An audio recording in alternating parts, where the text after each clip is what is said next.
wise once said, Most men walk through life as if they are alone, not just alone in the world, but alone within themselves. They chase power, but they feel powerless. They seek guidance, but they walk without direction. They pray with their mouths, but doubt in their minds. And the reason is simple. They have forgotten what lives within them, not beside them, not above them, not far off in the clouds. Within, there is a presence that lives in you, a flame so ancient, so intelligent, so perfectly designed to express through you, that if you truly understood what it meant to carry it, you would never question your next step again. You were not meant to live as if you are empty. You were not designed to struggle forward, as if the answers are always somewhere else. You are not required to beg for strength you already possess, but you must remember, because the world will try to make you forget. It will teach you to wait for signs, to pray for rescue, to earn the right to be guided. But infinite intelligence, the mind of God, was placed within you the moment you were born, and not as an idea, as a law, as a force, as a voice that doesn't scream, but knows. The tragedy is not that most people are weak. The tragedy is that they do not know who is living in them. So they shrink, they settle, they follow, they mimic, they drift. And all the while, they carry the power that built mountains, parted seas, shaped civilizations, and still wait to be claimed. You do not need to summon this power. You need only to align with it. And the first alignment is this. You must learn to act as if God is within you, because He is. Not when you're perfect, not when you feel holy, not when the world agrees with you, but right now, even in your doubt, even in your weakness, even in your silence, because that presence does not appear when you are ready. It appears when you remember. And remembering isn't emotional. It's not a feeling. It's a decision. And once you make that decision, you do not walk the same again. You do not speak the same again. You do not live the same again. Because now, you walk as a man who knows, I carry the divine, and I act accordingly. To act as if God is within you is not to pretend. It is not an exercise in ego or confidence or religious posture. It is a recalibration of everything: your thinking, your discipline, your posture, your language, your pace, your presence. It is a choice to stop behaving like a man who is lost and begin walking like a man who is already found. Because when you carry the divine within, you are not asking, will I be guided? You are already guided. You are not hoping to be protected. You are protection in motion. You are not waiting for wisdom. You are moving with it, embodied. This means you do not speak with fear behind your words. You do not move with apology in your footsteps. You do not seek permission to exist, to build, to believe. You do not shrink to make others comfortable.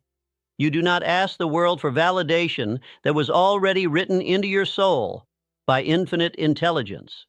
To act as if God is within you means you no longer betray yourself.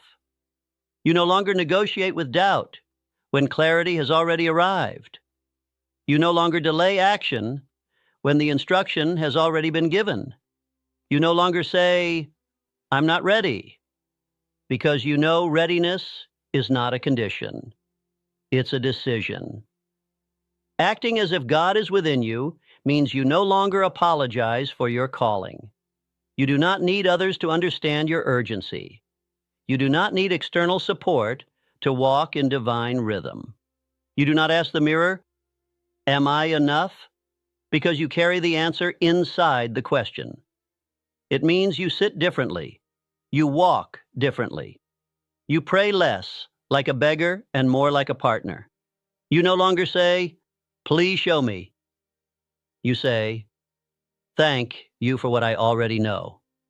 When God is within you, you do not need to prove anything, but you must protect everything: your energy, your time, your peace, your thinking.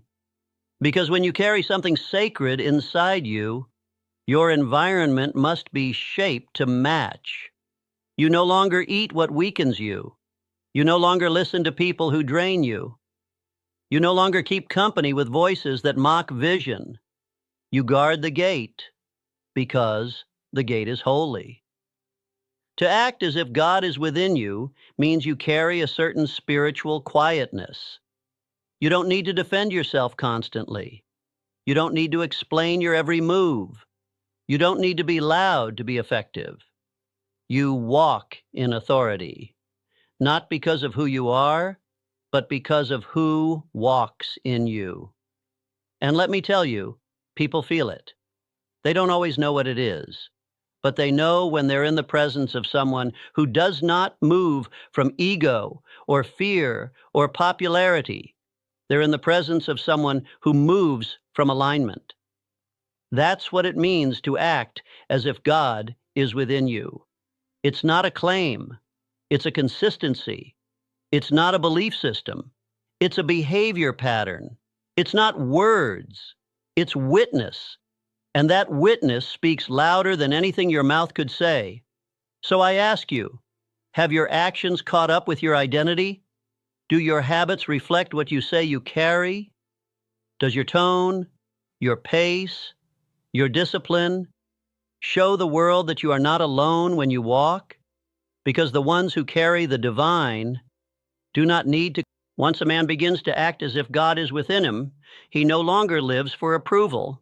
He lives for expression, not self-expression, but divine expression. You see, infinite intelligence is not a static force. It does not reside in you like a statue in a temple. It moves, it speaks, it creates, and it requires a vessel. It needs a mind to think through.